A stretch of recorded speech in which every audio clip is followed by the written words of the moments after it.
Hello, and welcome to the Pope Francis Generation, the show for Catholics who are struggling with the Church's teaching, who feel like they might not belong in the Church anymore, but who still hunger for a God of love and goodness.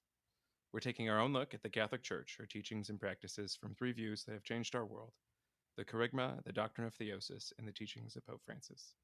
Your hosts are me, Paul Fahey, a professional catechist, and Dominic, who's unfortunately not able to join us this episode. But today we have Cathy Melesky Dante on, who I'm really happy to have this conversation. Cathy, thanks for coming on. Thanks, Paul. I'm really glad to be here. Thanks for inviting me. Yeah. So, Cathy is a PhD candidate at Marquette University, writing a lay ethic towards solidarity with those sexually abused by Catholic leaders. She's a recent keynote speaker at the annual conference for the Guam Coalition against sexual assault and family violence, and she also is a spiritual director and former social worker. Her work can be found in Presence in International Journal of Spiritual Direction. And then today we're going to be talking about an article that you wrote, or that just came out just a few months ago, titled "Power Literacy in Abuse Prevention Education: Lessons from the Field in Lessons from the Field in the Catholic Safeguarding Response," who you wrote with a couple of colleagues as well. Mm-hmm. I first came across that article and your work in general when Awake, and we've had Sarah Larson from Awake on earlier this season, but they shared that article, and I was just telling you before the show, I think I shared it with at least half a dozen other people as soon as I read it. And I'll talk about this more later, as a parent and also as someone who was a former director of religious education at a parish, um, who did a lot of things, obviously with sacramental prep, but also with um, doing the safeguarding programs and the safe environment programs for kids. It struck me, and you were hitting on ideas, um, both from the field of social work and from theology, that had been in my mind, but in a jumbled way. So I really appreciated the article, especially your analysis of how abuse in the church is similar to intimate partner violence and the power imbalances that happen. Um, so thank you for being on the podcast. I really love the article, and as soon as I read it, I was like, "This is someone I want to talk to." Oh, thank you. Thank you. Uh, Before we jump in, I'd love to hear more about your story. Most people don't grow up wanting to do ethical research about abuse in the church, so I'm curious how you ended up in this field of study, and then specifically how this article came about. Sure. So I was born and raised Catholic, cradle Catholic. I left the Catholic Church when I was in college. I wouldn't have said this at the time, but I was struggling with authority. Um, it was, and as I made my peace with authority, I made the decision to come back to the Catholic Church after a lot of prayer and entering into some spiritual direction. Realized that this is my spiritual home, and I came back. When I came back, I was actually working as a social worker in the and I was in Massachusetts. I wasn't in the Boston area, but I had family out in the Boston area, and I was working there in 2002 when the Boston Globe Spotlight report came out. And I saw some of my elderly relatives, my grandmother and my great aunt in particular, who were devout Catholics. Family legend is that we were descended from popes back in the day. Nobody's been able to prove that, but this is how important religion was, the Catholicism was to my family. And these women who were always strong women and had opinions about things, but were fairly deferential to the Catholic Church, started to ask questions, and I found that to be a really powerful witness of their change at that age. And it brought me back to the Catholic Church. I wanted to be part of the solution. In my very young adult way, I thought I had offer.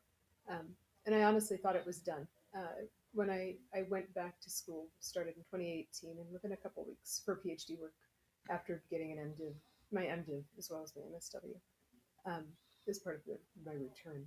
Um, and when I came back, a couple weeks after I started school again, the Pennsylvania Grand Jury account report came Yeah. out, and I was taking an ecclesiology class, a study of sort of the theology of church, and my professor was Catholic, religious, and we just had this sort of poignant moment of like shared pain to see that it was still there. And that was the same time that Cardinal McCarrick former Colonel Carrick, all of that was happening as well. Yeah, yeah. I had thought it was done. I had lost track of it, but it is clearly not. And so it took me a couple of years, but pandemic clarity came to me that this is what I had. I've lived through some of the history, and I really do have something that I want to say about it. So that's where my personal interest comes from. How did this particular article come about? By happy coincidence, synchronicity, work of the Holy Spirit. Marquette had applied for a grant from an organization called a group of. I'm not exactly. The funding group was called Taking Responsibility. It was housed at Fordham University, and it was an opportunity for theologians and others to do some theological work or do some sort of work to address the abuse crisis. Marquette got a grant. I needed a graduate assistantship, and so they hired me. And I worked on a team with Karen Ross, who's an ethicist, and Mark Levand, who is a theologian slash sexuality educator. And we reviewed safeguarding products to assess how Catholic social teaching was present, and that was a whole journey. I can tell you about that. If that's interesting to you. People are very protective of copywritten material. That's what I've learned. But what we were able to find didn't touch a lot on Catholic social teaching, so we designed a course, or designed just a day-long workshop, a half-day-long workshop, thinking about power and how that relates to abuse, since we had found enough evidence that enough people had said that sexual abuse by Catholic leaders starts with an abuse of power. We thought, well, if power is part of that, if teenagers can recognize how power works and when it's working for the good and their good and when it's harmful, that could really make a difference. So we ran it twice, and we found the students were really responsive to it. Yeah. They could see themselves in what we were presenting. I think the first time that I saw the phrase abusive power used by church leadership when talking about clerical sexual abuse was Pope Francis's letter to the American church after I think he had told all the bishops in the U.S. to go on retreat after the news of McCarrick had broke and the Pennsylvania grand jury report. And he named abuse of power and abuse of conscience, as well as clericalism, I believe, as kind of the root underneath clerical sexual abuse. And then in my training as a counselor, talking about my own ethical codes and my own ethical obligations as a counselor, and just the clarity of a power imbalance in the role between counselor and client. And that's been such a contrast between both as a lay minister, the way that I saw my role, and I certainly had no understanding of the power imbalance when I was a lay minister working with people, but then just the lack of understanding that I see um, from clergy almost universally of the power that they have in different situations and the way that that can cause harm. Yeah, so you've seen it yourself, and you've been sensitized through your training to be able to see that. Yeah. One thing that I was really interested in your article. So I've done a lot of research and talked a lot about spiritual abuse. And in some of the research, I have seen that spiritual abuse is talked about in ways, and the patterns of spiritual abuse play out in ways very similar to domestic abuse or intimate partner violence. And you talked about and used research about intimate partner violence explicitly in this document. So I wanted to ask you, how is abuse in the church like domestic abuse or intimate partner violence?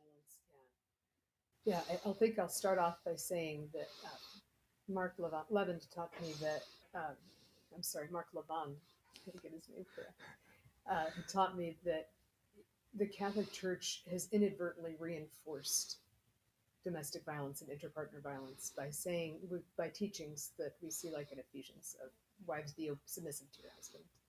We're teaching people in the catechism that honoring one's parents means to obey one's parents. This sort of notion of obedience it gets twirled up in some way with obeying authority, and obeying authority even when authority is not just. And so in that way, it is very sad for me to see that interpartner violence can happen. I've been thinking about this because I don't think, I'm still thinking about this because I don't think we addressed this as in the article. I think the connection is between interpartner violence and um, clergy sexual abuse. Sort of the parallel is that somebody is perceived to have more authority and needs to be obeyed and needs to be in secrets and things that similar dynamic is there. But I think the difference between clergy sexual abuse and or sexual abuse by a Catholic leader and interpartner violence is that the person who is the Catholic leader stands in for God in a way, and we have theology that supports that for priests in particular. That even is for me as a spiritual director and spiritual directors in general, and perhaps you as a counselor, especially if you're going to be a counselor in a religious setting, the fact that we're in a religious setting and that we have some sort of leadership role, people perceive us as a little bit closer to God. Yeah. Yeah, something that I've seen, honestly, even just in the past few months, I certainly see this in traditionalist circles where you see the like male headship really explicitly emphasized. But I'm seeing that, and maybe it's always been this way, and I'm just now recognizing it. Um, Male headship being emphasized more in more mainstream um, conservative Catholic circles, even in like even I mean honestly even in parishes in my own diocese where this is promoted, and language of how like wives and children can't have direct relationship with God. It must be mediated through the husband or the father. And when I hear things like that, I hear, I mean, alarm bells go off in my head where I'm like, no, no, no, no. Now you're like, you're undermining or subverting someone's conscience by like putting this authority figure, and you're creating a power dynamic that's now a spiritual power dynamic. I think much more similar to how a priest functions in a community. And I think that's a recipe for all sorts of problems. Yeah, I agree. And if I can pick up on something you just said about male headship, what happens if the male recognizes and the man recognizes that maybe this isn't the best situation, but he's asked to act in a way that's where he's the head and he's the person in charge and has that authority. I just wonder how that would feel for a man in that position. Yeah, I mean, I think of last summer I watched Shiny Happy People about the Duggar family. And anyways, as a part of that, they were talking about the church community that the Duggar family was a part of was run by Bill Gothard, who was a big evangelical figure in like through the 90s, etc. But they have this very rigid view of family structure, and there's like an image or a meme. It's like three umbrellas, and like the devil or sin is like raining down, and Christ is the bigger umbrella, and underneath that is the husband. Then underneath that is a little bit smaller umbrella is the husband, and underneath that a little bit smaller umbrella is the wife. And then it's the children who are underneath it, right? And the you're right. The pressure that puts, like, as if Christ isn't enough. Me as like the perceived head of the household, I have the responsibility of like, I mean, and there is a level of responsibility obviously that parents have for protecting their kids, but this sense of like my kids, it's almost like if they can't access Christ except through me, then the level of expectation that puts on me, knowing all of the flaws that I have, yeah, that's tremendous. Yeah, Um, I think that there's something that came to my mind also as reading your article was, I think there's confusion in how Catholics in general understand sexual abuse, and whether that's clerical sexual abuse or sexual abuse in general. Um, the, my understanding of current research about sexual violence really puts sexual violence in terms of abuse of power, primarily. But in Catholic circles, a sexual abuse is often talked about as a sexual sin, as a lack of chastity. Um, and I love the Catechism, but I mean, I think it's deficient in this way as well, where it puts rape as a sin against the sixth commandment, you shall not commit adultery, instead of under the fifth commandment, you shall not kill.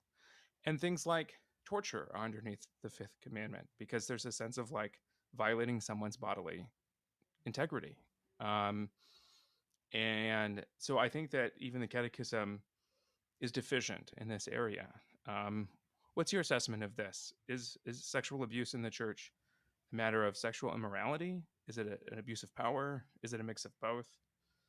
I think it starts with an abuse of power. And as a quick aside, just to give a shout out to theologian Megan McCabe, who wrote an article I found really important about rape culture on campus being perpetuated by the very thing you're talking about in the catechism, because the catechism presents rape as a sexual sin rather than missing out on the whole social context and circumstances that surround sexual assault. Um, and I think it's similar in sexual abuse. I really do think it starts with abuse of power. And the research I've done on sexual abuse from more psychological and social work literature is that there are sort of two types that happen. There's the sort of one shot or, maybe a couple of times, and then there's the chronic stuff. And that's what I'm looking more at in sexual abuse by Catholic leaders is this isn't just a one and done.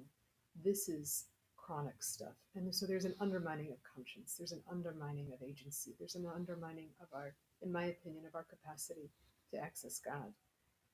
That happens with that, and that those behaviors that lead up to that start with something within the person who makes the decision to groom, to start to treat this person, the object of their attention, especially in some way, then to demand more. And the stories that I've read of both children and adults that have been sexually abused starts with grooming. And that's a misuse of the authority that they have. That is an abuse of their power as religious figures that might not have happened otherwise. And people take it for granted. I'm kind of going off, Paul, if that's okay. I'm thinking of a story that I heard when the Maryland grand jury report came out. We know a lot of people in Maryland. And a woman in her 80s told me that when she looked through the list, she found a priest that she knew. She herself had been a convert, but knew the parish well and was at the parish at the time when he was there. But she said everybody took for granted that the women he saw for pastoral counseling, he would be seen publicly at them at church picnics, at restaurants, out and about, and he'd have his arms around. They had their arms around each other. He would kiss them, and everyone said, "Oh, that's just Father. That's what he does." Well, it turns out he was doing that inappropriately. He shouldn't have been doing it. And he was also doing it with children. But the fact that we as lay people saw that as at a particular generation as normal behavior, expected behavior, that's concerning to me. And I think that also speaks again to the abuse of power more than the sexual sin of it all. Because this woman and the people at her parish were convinced that this was okay. She recognizes it years later, decades later, that it wasn't. But they really thought this was normal and acceptable behavior. That's how well this man had abused his power. Yeah. Yeah. This isn't on my outline, but as you were talking, a thought that came to my mind was in discussions. I mean, and I see this a lot in discussions about how do we solve the problem of clerical sexual abuse. Often the idea of, well, if we dropped the mandate for celibacy and allowed married men to be priests, that would solve the problem. Now, in general, I have a very positive view of if the church were to change that discipline, I would be happy about that. But I don't see that as meaningfully addressing this problem, because it's not about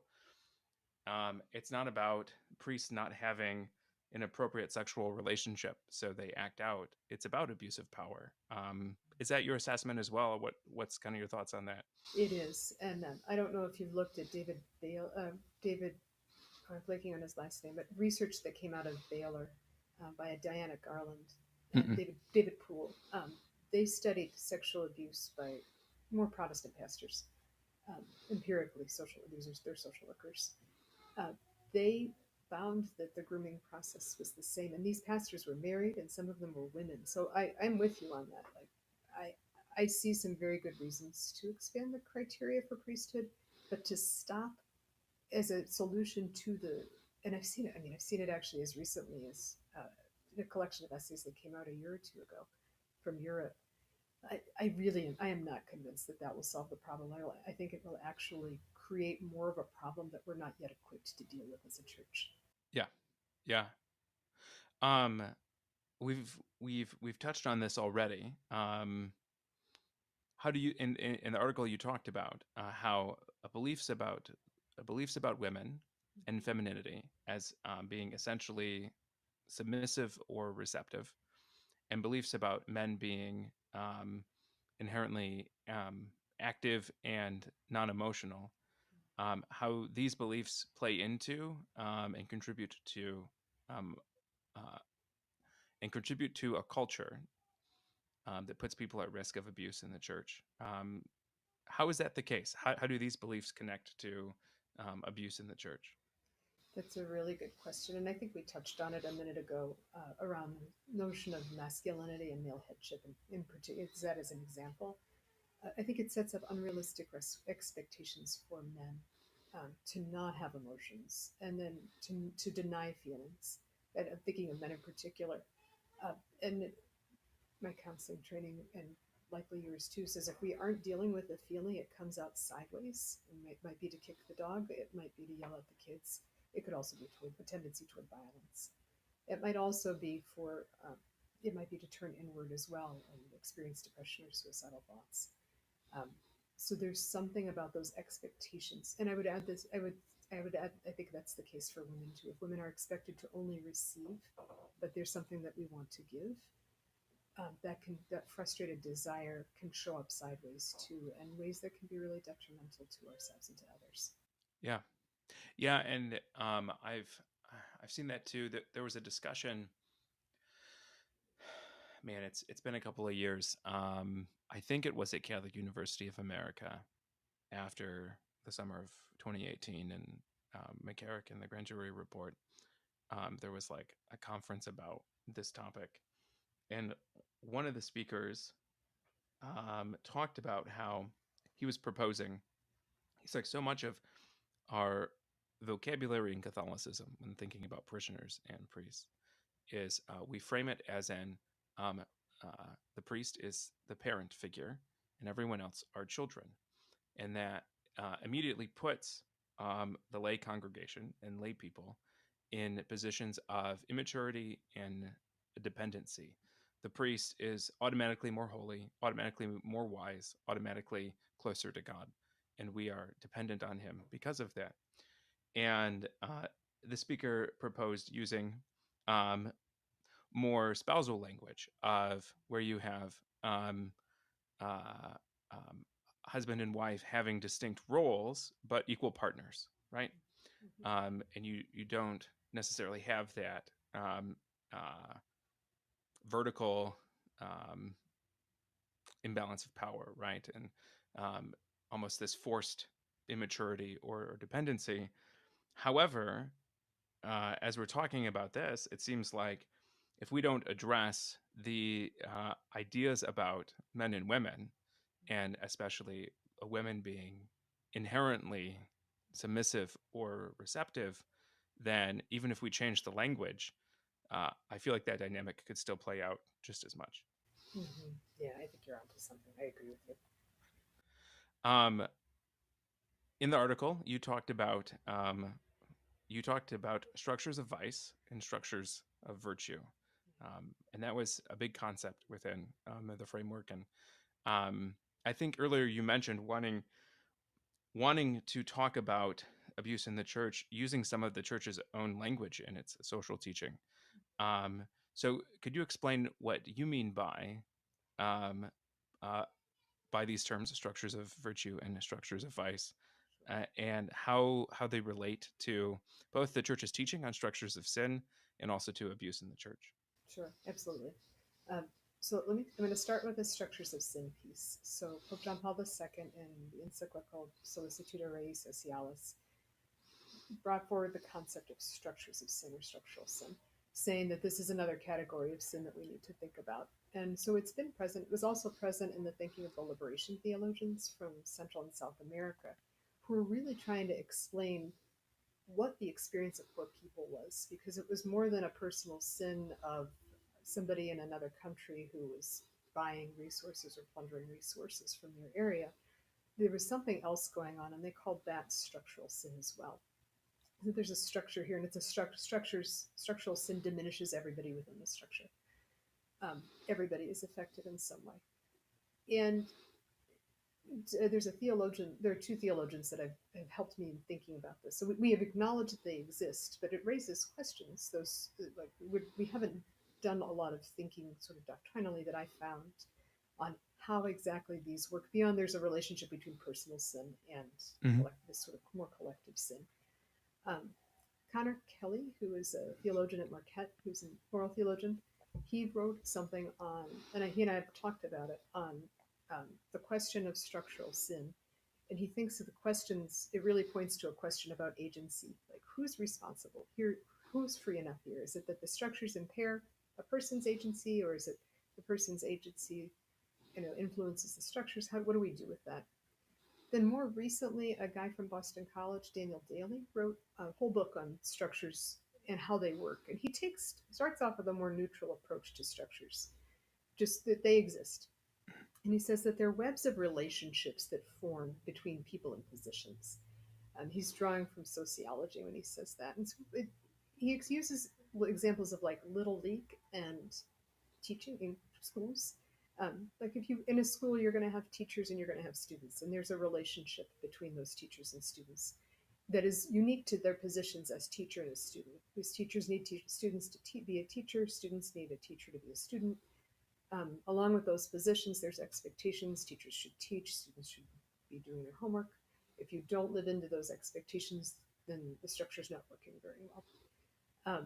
But as those teachers, when you get enough teachers and students together, those relationships start to combine in some way to form a structure. And then that structure can even become more expansive to have bus drivers to get the kids to school, principals to oversee the working of the school, custodial staff, building mechanics to make sure the building is up and running because you need a building to hold the school board, parents' involvement, all of that. All of that, right. And then state oversight. So it really can expand and have a lot of layers. Daly says that we can step outside of a structure and we can observe it much as we can observe the working of a school. And we might have our opinions about how well schools work or don't work. I come from a family of educators, and I hear frequently from folks about how they think schools are doing in their area or not doing very well. Daly also suggests that we can do a moral evaluation of them, that a structure, whether it's a school or a Little League or something within the church, if it is consistently oriented toward a common good, meaning that pretty much everybody pretty regularly benefits from this structure. They come out from the structure being a little bit better than they started off. That's a structure of virtue. It's oriented towards grace. It's full of grace. It's helping us to get closer to God. A structure of vice is what we would probably more likely call in the Catholic tradition a structure of sin. It's similar to that. It's a structure where not everybody benefits, where maybe harm is done. It's where people are being oppressed consistently, as in Central and South America with the poverty there, and here in the United States, and with structural racism as well. There was all sorts of structures of sin. Pope Francis has talked a lot about structures of sin as well. Daly says that they are structures, he calls them structures of vice because he's trying to be consistent with the language of virtue and vice. And so a structure of vice is one where people are harmed. And that's where I think that that language of structure of vice or structural sin is applicable in the abuse crisis because harm has been done. Children, adults, they've been hurt. Sexual assault has happened repeatedly, and people have covered it up. And there's structures in place that are not promoting the good of everybody involved. And that's where I'm getting that language from. Yeah. There's two examples that come to mind, coming kind of from different angles of how abuse in the church is a structure of sin. One is, I had a conversation last year with Dr. Marcus Mesher about moral injury, and he talked about the impact, the injury, obviously, people who were abused by clerics. But then he also touched on the moral injury experienced by people who had friends or family or were 1 degree removed from people abused by clerics, and how that still caused injury, even though they themselves were not abused. And the scandal and the betrayal and all of that.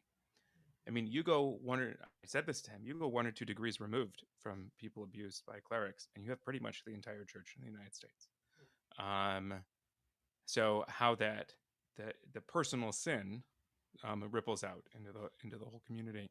And then another example is earlier this season we had Dr. Bernard Dr. Bernard Prusak on, and he talked about institutional vice, and he was talking about it.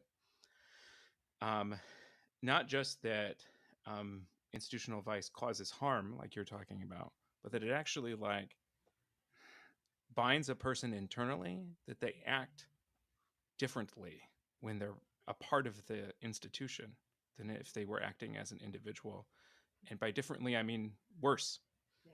They make moral compromises when representing the institution that they certainly wouldn't make as an individual, because of this culture of vice or this culture of sin.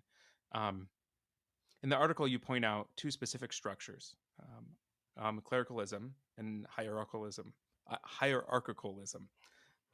Could you explain what those are? Yeah. And how they are kind of each their own structures of vice in the church? Sure, absolutely, I can do that. And actually, before I do that, I want to if I can just comment on. Yes, absolutely. Prusak's. I don't know his work. I know Dr. Mesher's work pretty well, but I don't know Dr. Prusak's work. I'm wondering if there's a difference between cultural sin that makes it incredibly difficult, because those are the ideas, that the symbols, the language, the worldview that forms us, and a structure which might be more like the school or the agency or the diocesan office or the parish. And so I want to do some more thinking about, can we get free from that? And I think that Father Brian Massengale's been writing on cultural sins, so that's something I look forward to reading and would suggest too. And I was probably just using those terms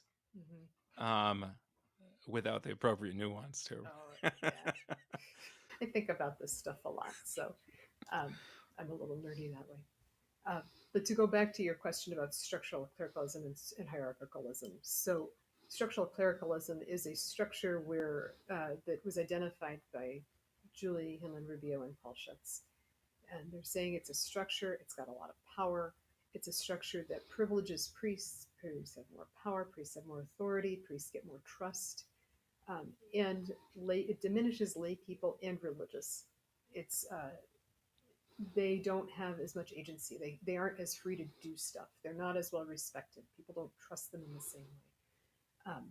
And so they have suggested that it's caused, that the contributing factors to that are questions about gender and sexuality, which we've been touching on throughout our conversation. And that they believe that it can be changed, although how to do that is a conversation that's still being had. What they believe has happened is that this sort of way of privileging the priest is left people and without the agency, without the consciousness almost, and knowing how to respond to the abuse crisis. If they see something, did they even notice it was a thing that was happening? It's like I was telling you about my 80-year-old friend. Does it really, we took it for normal. She took it for normal that Father had his arm around the woman he counseled. There's something else going on there. That's part of the diminishment of the people around him. Hierarchicalism is related to structural clericalism, but it is a little different. And I'll say that it's an idea from Father James Keenan over at Boston College. He thinks it's a cultural piece, but I think there's a lot of structural stuff involved. So I'll just that disclaimer. Hence, like I said, I think about this stuff in sort of a geeky way. But hierarchicalism is about obedience. It's this expectation that people will obey the next level up, kind of like we talked about with the male headship and that umbrella image that you used so beautifully a moment ago, that priests will obey their bishop, and if they don't obey their bishop, they have a consequence. They get a bad assignment. If priests act in a certain way, then they may be groomed to become a bishop. And there's even some language that Keenan uses to say, but there is some grooming involved with it. Like they're treated in a special way. They're set apart from especially. They're sent to Rome, so they're not near their usual supports from their own diocese or religious order. They're separated out, and they're exposed to people who think in this other way, who are judging them to see if they're good enough to be bishops. in the future. Um, but it's cooperating with that dynamic that helps them to be elevated. It's that obedience to that dynamic that helps them to become bishops. And I think that that's intersects with structural clericalism and adds to it that when whistleblowers, I'm thinking particularly of Jennifer Hasselberger, if you know her from Archdiocese of Minneapolis, St. Paul. She was a canon lawyer who saw stuff in the office um, and ended up blowing about that was related to the abuse of children and records that were being kept or not kept. And she ended up informing authorities about it, civil authorities, if I remember correctly, because she wanted something to be done, and her own bishop wasn't doing it. And so there was an expectation, though, I think, in that moment that she was to be obedient and kind of status quo. We're going to do what the bishop tells me to do, what tells us to do, and everything will be fine. But we know that that's just not been the case. Just because a bishop says something, just because a priest says something, doesn't mean that there's not a problem there. I'm thinking of I'm going to externally process this and see if it connects at the end. I've been doing some of the research and projects I've been working on for spiritual abuse. There's a really excellent research done by David Ward, done in 2011. He's an Australian researcher and social worker. And it was a small study. I believe it was only 6 people, but they were in-depth interviews. They had each come from different Christian communities where they experienced spiritual abuse, and he put together 6 themes of their experience.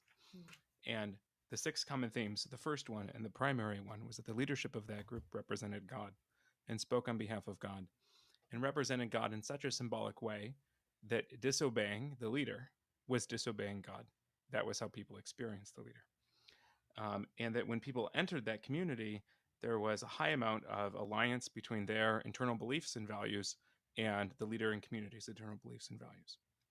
But the longer they were in that group, in that community, they experienced spiritual bullying and manipulation, spiritual neglect, where it would be presumed that that the leader in the community would meet all their needs, not just their spiritual needs. And then when they weren't met, the leadership kind of washed their hands of this person. Right? So spiritual bullying, spiritual neglect, and acceptance that's dependent on performance. So you're performing the norms and expectations of the group and of the leader is what gave you acceptance.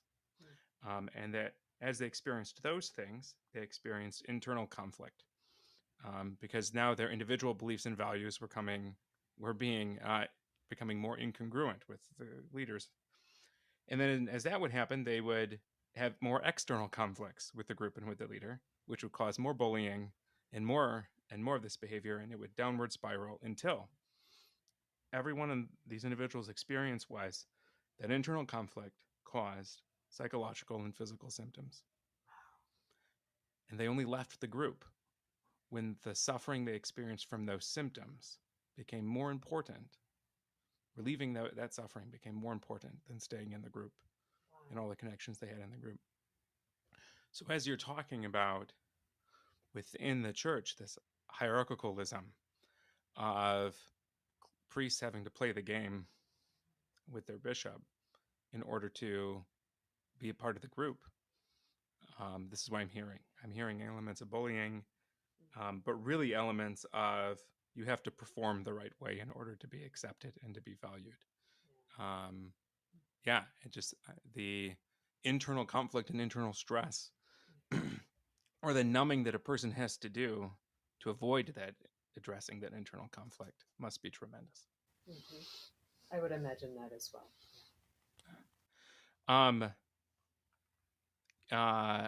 Thinking about structures of sin, I think the only place where I've seen the church, and it's not even universal magisterium, it was the USCCB's document on racism. I think their most recent one.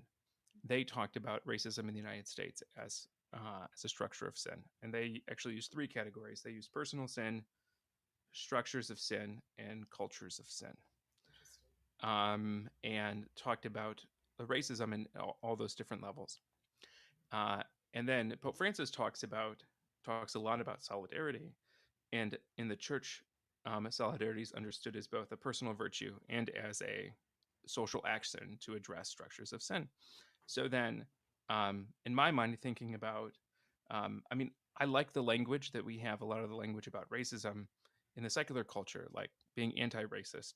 That resonates with me, thinking about the categories that the church gives, because it's not enough that I am personally not guilty of racism if the institutions I participate in and the culture I participate in have structures of racism in them and cultures of racism in them. It's like I'm in a river. If I'm not doing anything, I'm still floating along with the river. As a Catholic who's concerned about solidarity, I must be actively moving against the current. Otherwise, I'm complicit in the current.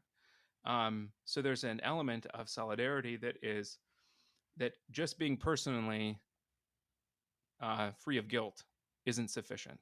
There's an there's some sort of obligation to dismantle.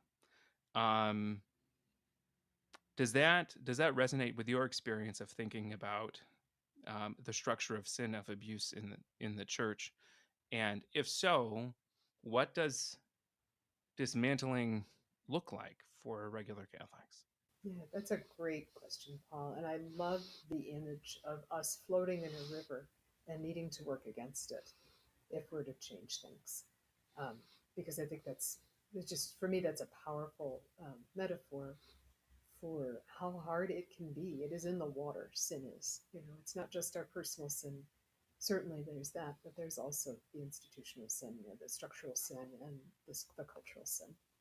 Um, and it's really hard if it's in the water for us to even notice that the water's there. If it's carrying us along and we're feeling pretty comfortable about it and we're pretty good about it and we feel pretty good about ourselves in the situation that we're in. Yeah, so it very much resonates for me. If we are living in a church where we're pretty comfortable with saying yes to the pastor, and I'll out myself on this one. Um, One of our parish leaders approached me to do a Lenten talk, and I said yes. And that was a little bit of obedience. Like, it was not an instantaneous yes. I did think about it, but I really do have a dissertation that I need to work on. And for anybody who's listening that might be know about my dissertation, I promise you I'm working on it. But I said yes to the talk. And it was just such a natural thing to do. It was almost as if I didn't have to think about it. Um, and I think we just fall into these places because this person was a leader in my parish. Of course, I was going to say yes. It's an opportunity. It's a privilege to be able to speak in this way. And so I think that we cooperate with that water without even realizing it. Um, and so is there a personal piece to this, a personal sin to this? Yes, I think definitely. And I think we're often more equipped to see ourselves in our personal sin as well as our personal virtue. It's kind of how humans are built, especially I think humans that are really focused on who we are as individuals, as so many of us are in the Western world, or at least in the US. But we are also social creatures, and I think that's the piece where we pay attention. Sin has also got a social aspect to it, and sin has an impact on other people, even if it's a sin that happened because people generations ago put some structures in place through law, for example, as they have in Milwaukee, Wisconsin, where I am, that redlined certain areas and said Black people can't live in these areas. We're going to make it really hard for them to be here. But that legacy still lives on, even though I'm not culpable for that problem. I didn't cause that. It is not because of my personal sin, but I live with it every day. I walk out my door, and we still have areas of my city where white people are more likely to be present, or African American people are more likely to be present. And I think I think those lines of demarcation, I think, are also very relevant to the abuse crisis. If we're used, like I said, if we're used to being obedient, if we're used to expecting that suffering is a part of life, if somebody comes to if maybe we'll go to the suffering example because we've just come off of Easter and we're thinking about the Passion, but our God suffered. And many times we've been taught that Jesus suffered because of our sin. And I think that certainly I agree with that. Um, I find it more convincing to think that Jesus suffered because of the structural sin and cultural sin of his time that said that asking questions and raising a ruckus got you killed. But that's not necessarily a widespread accepted way of looking at things. If we think of ourselves, if we are, so where I'm going with all of this is if we think that suffering and obedience and submission are part of what it means to be Catholic, and it's so much in the water of the Catholic Church, it's going to be hard for us to not only recognize that we can do something about a problem, it can also be hard for us to recognize that a problem exists. Yeah. A problem like abuse of children, or sexual abuse of children, or sexual abuse of adults. Yeah, I think the concept that you're bringing up of how we understand suffering is important, um, because clearly suffering happens. It's an inevitable part of life, and something about the Paschal Mystery is Jesus entering into our suffering and redeeming suffering in some way, so that there's grace and new life from suffering. But how easily that gets twisted to then, I mean, man, just a couple of examples. A couple years ago, I was on vacation up north and went to mass that Sunday, and the priest gave a homily on. The first reading was the reading from Isaiah and the suffering servant, and in the line of the suffering servant, which we just heard on Good Friday, was God was pleased to crush him. So he made his whole homily based on that line, and he's like, and he used financial terms. He's like, we like we pay into retirement. He's like, our retirement's eternal life, so we spend this life paying into to reap the rewards of, right, eternal life. And he's like, and what's God's currency? Suffering. And his whole homily was about how we need to suffer more, and essentially he didn't word it this way, but essentially is that's how we earn heaven, is through suffering. And it was a homily bad enough that I felt like I needed to like deprogram my children afterwards. But this is, I mean, I've listened to a few different podcasts of people with different experiences, women especially with different experiences in religious communities, and how a lot of the suffering they experienced in their religious community was based on an idea of asceticism that was, you need that if you're suffering, that means you're doing good. If you're denying yourself in everything, that means you're doing the right thing. If you're obeying your superior, even though it's violating your conscience, like the pain is coming from violating your own conscience, obeying your superior, well, that's a sign of holiness. And they didn't use that language like that directly as I'm using it, but that's what they're describing. Of the focus is on like suffering almost becomes the goal, and we miss the fact that suffering is a reality of this world, and the mission of Jesus is to bring comfort to the suffering.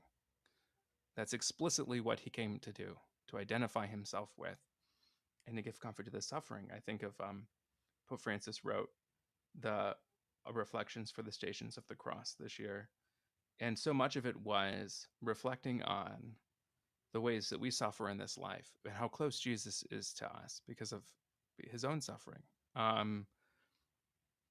Yeah, I'm not sure where I was going with that, but something about that strikes me as really important to this conversation. Thank you. I appreciate that. We didn't put that in the article. We talked more about submission and obedience, but it's something I've been thinking about as related to dissertation. So I appreciate you affirming that in this time. And to go back to the question you asked about dismantling. So what just happened is I gave you a category to think about the problem, and you understood it, and it was immediately were able to make a connection. And that's one of the things that Karen Ross Mark-Levanda and I had been talking about in the article, is that one way to change structures is to change the way we think about them. What are we doing? How are we thinking about things so that that perpetuates the structure? If we think that suffering is to be accepted and expected and it's going to pay our way into heaven, what happens if we change that? We focused our article and our interventions with adolescents more on how do we think about power and how can we educate people about power. But I think that what we just happened in this little moment speaks also to the power of education in this. Yeah, that was something that, and I can't say too much because I will butcher it because I was grasping to understand myself. But in the conversation we had with Dr. Bernard Prusak, other parts of his research had to do with epistemic injustice and talking about how not having words and categories for experiences can either be giving people those can be an act of justice, and preventing people from having those can be an act of injustice. Um, I can't really say much more than that. That's about as much as I understood. Um, okay, for the sake of time, I want to move on to one point um, in the article that struck me a lot. It struck me as a parent, and it struck me as a religious educator. The article was talking about the moral agency of children. I'm going to read a couple sections of it and then just kind of share reactions to it. So it was citing Jennifer Bestie. Is that how you pronounce her name?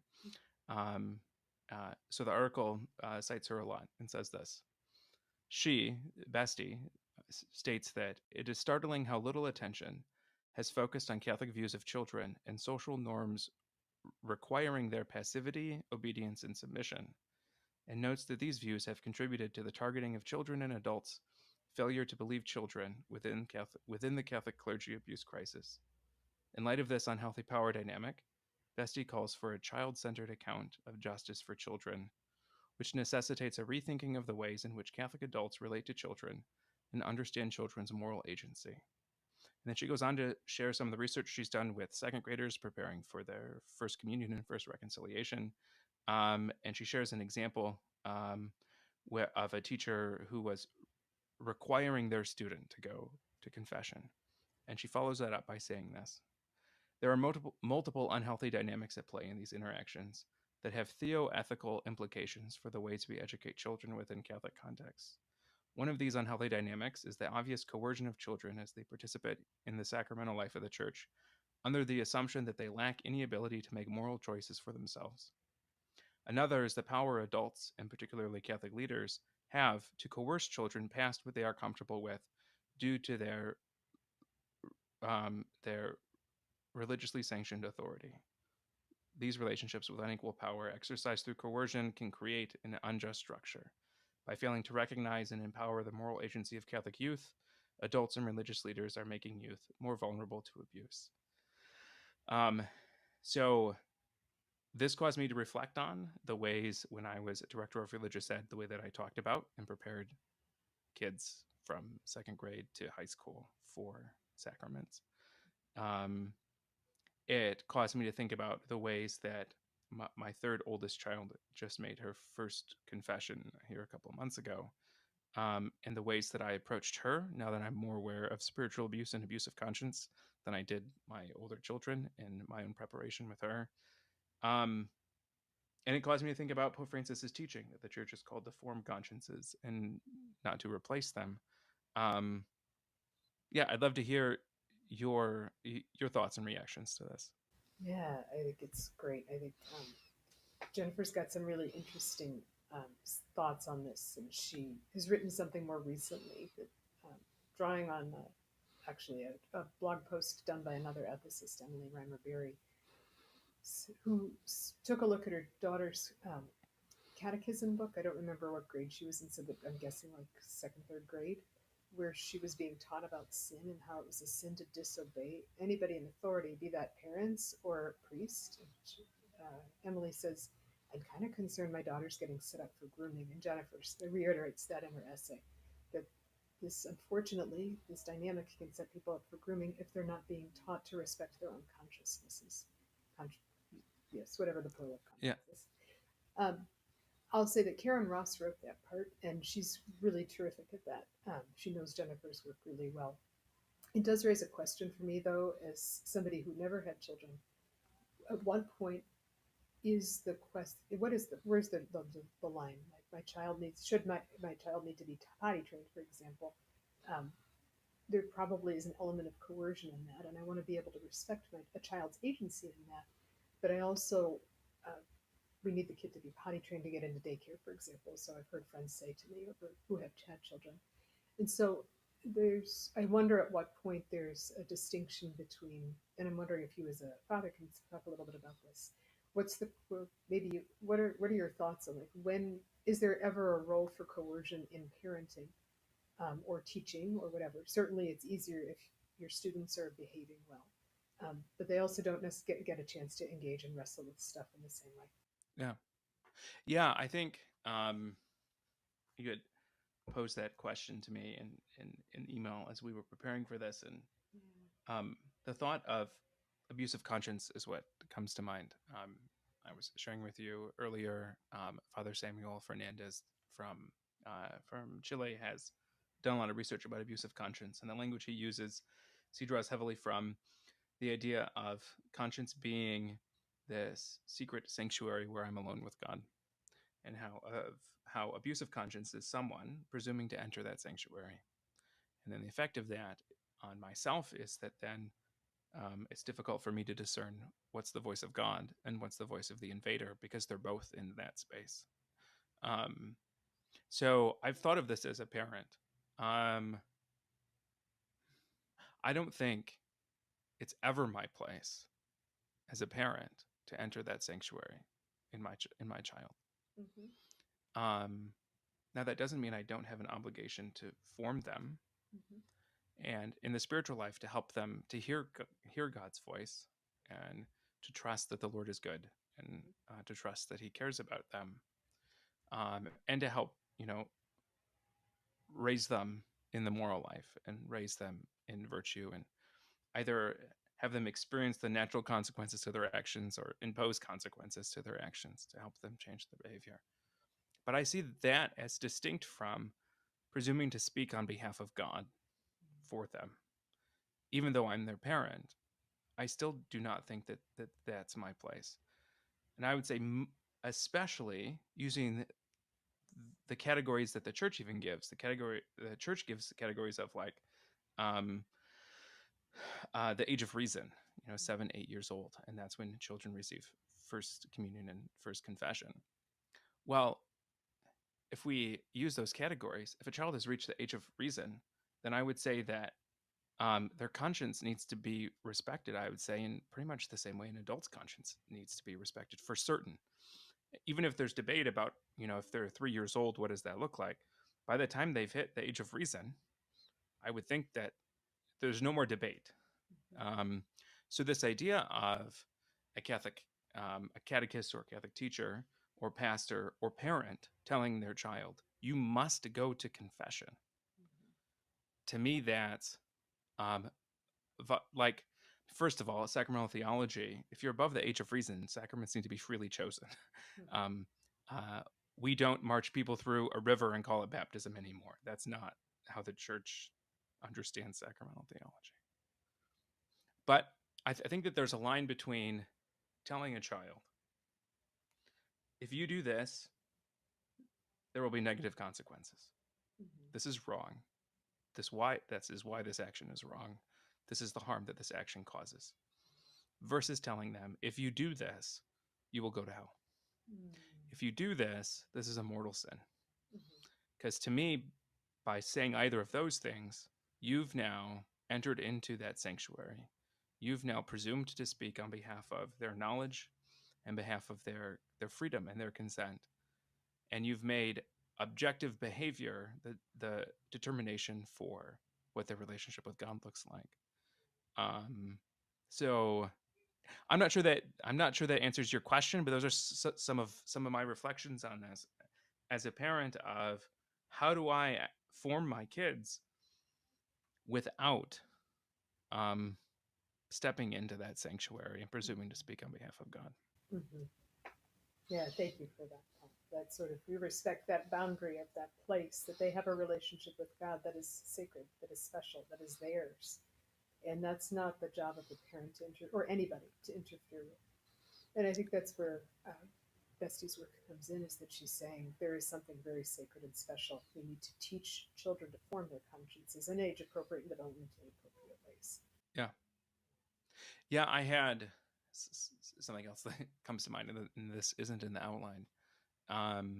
Without going into really any detail at all, a couple of years ago, I resigned from the parish that I had worked at for almost 8 years, and it was a big mess, and there was a lot of things going on. Um, One of the things that happened was after I left, the pastor I'd worked for wrote a bulletin article naming me and a handful of other people and accusing us of um, grave sin. So sorry. Um, and my kids went to that school, that Catholic school, and that pastor was the only priest they ever knew, really, at that time.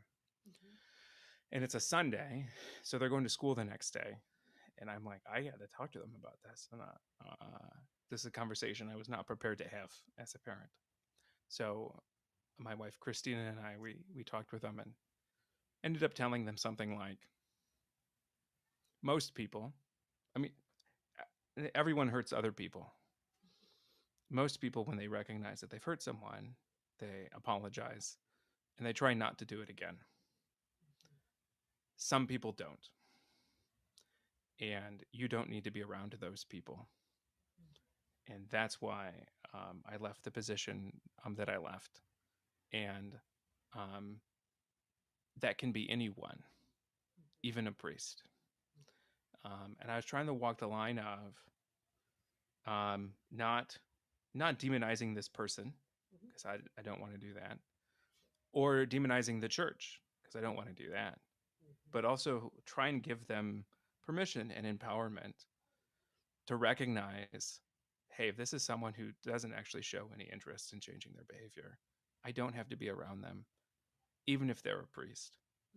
And yeah, like, these are ways as a parent, I mean, I was forced in that situation, but looking back, I'm also like, no, this was a real opportunity to help form my kids in a way that will safeguard them moving forward, not just in the church, but anywhere. Mm-hmm. Yeah, I agree with you. What a beautiful story. I'm sorry that happened to you, and that you were presented that opportunity at all.